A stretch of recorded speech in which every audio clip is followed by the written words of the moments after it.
Informasi terkini kita tanyakan kepada jurnalis Kompas TV Nanda Aprilia dan juru kamera Yohan Bagja di gedung KPK Jakarta. Nanda, selamat pagi. Jadi bagaimana hasil pemeriksaan terhadap Bupati Pekalongan hingga pagi ini, Nanda? Okta, selamat pagi. Kalau terkait dengan hasil pemeriksaan sampai dengan pagi ini sebenarnya kita masih menunggu. Tapi yang jelas Okta, informasi yang kami dapat dari jubir KPK melalui pesan singkatnya tadi kami berbincang dengan Budi Prasetyo. Ia menuturkan memang bahwa untuk para terperiksa yang masuk dalam OTT KPK di Pekalongan ini termasuk dengan Bupati Pekalongan, ini sudah dilakukan pemeriksaan secara intensif sejak Selasa malam.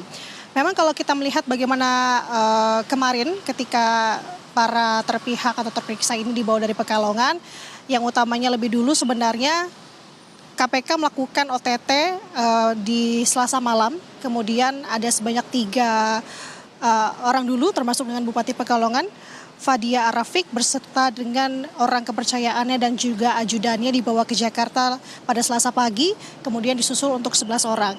Sejak Selasa malam itu sampai dengan pagi ini, bahkan Selasa malam kemarin sebenarnya Okta, KPK dan penyidik KPK sudah melakukan gelar perkara atau ekspos begitu ya untuk bisa menerangkan terkait dengan status para terperiksa ini seperti apa ke depannya, karena KPK sendiri memiliki waktu 1 kali 24 jam ke depannya setelah KPK melakukan OTT pada Selasa dini hari kemarin. Nah, selain itu Okta dan juga saudara, selain dengan Bupati Pekalongan, sebenarnya tadi sudah disampaikan ada beberapa pihak juga yang ditangkap dalam OTT ini. Ada total kalau kita jumlahkan dengan Bupati Pekalongan beserta dengan 2 orang kepercayaannya dan termasuk dengan ajudannya ini ada sebanyak 14 orang, di mana salah satunya adalah Sekda Pekalongan dan sudah selaras dengan atau paralel ketika OTT ini dan juga para terperiksa dibawa ke Jakarta, ada beberapa ruang atau kantor yang juga sudah disegel,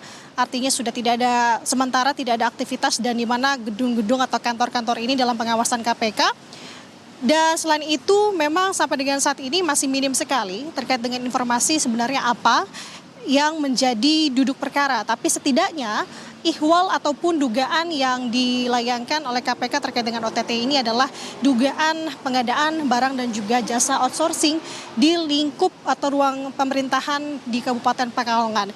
Nah, ada beberapa barang bukti memang yang sudah disita juga dalam hal ini yang dipaparkan oleh jubir KPK, seperti ada barang bukti elektronik sampai dengan juga ada kendaraan, tapi spesifiknya berapa jumlah kendaraan dan apa barang buktinya juga tentu ini masih kita tunggu, karena informasinya Okta, karena tadi memiliki waktu 1 kali 24 jam oleh KPK untuk mengungkapkan status terperiksa ini apakah naik ke tahap ataupun jadi tersangka ataukah tidak. Jadi rencananya siang hari ini sebenarnya KPK akan melakukan press conference untuk mengungkapkan kasus ini sekitar pukul 2 sampai dengan 3 sore, tapi untuk spesifiknya tentu kita akan tunggu.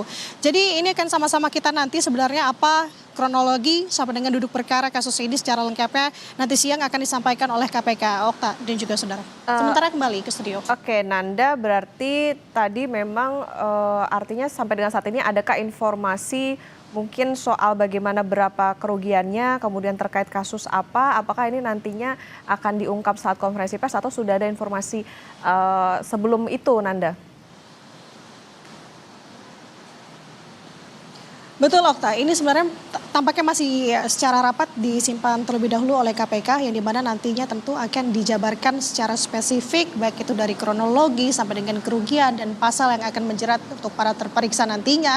Nah, sementara yang disampaikan oleh jubir KPK terkait dengan OTT Bupati Pekalongan ini hanya mengenai garis bawahnya ini seputar atau dugaan pengadaan barang dan jasa outsourcing di sekitar pemerintahan Kabupaten Pekalongan. Nah, terkait dengan apa dan bagaimana untuk spesifiknya ini sama-sama tentu kita tunggu, karena kita tahu untuk beberapa belakangan ini Pekalongan sendiri memang cukup aktif untuk melakukan beberapa kegiatan pemerintahan. Nah, apakah ini menyangkut dengan hal demikian ataupun spesifiknya seperti apa, ini masih belum benar-benar disampaikan oleh KPK. Ini sama-sama kita tunggu sebenarnya apa kasus yang sebenarnya menjerat untuk para terperiksa atau tersangka ini yang memang masih kita tunggu untuk statusnya seperti apa.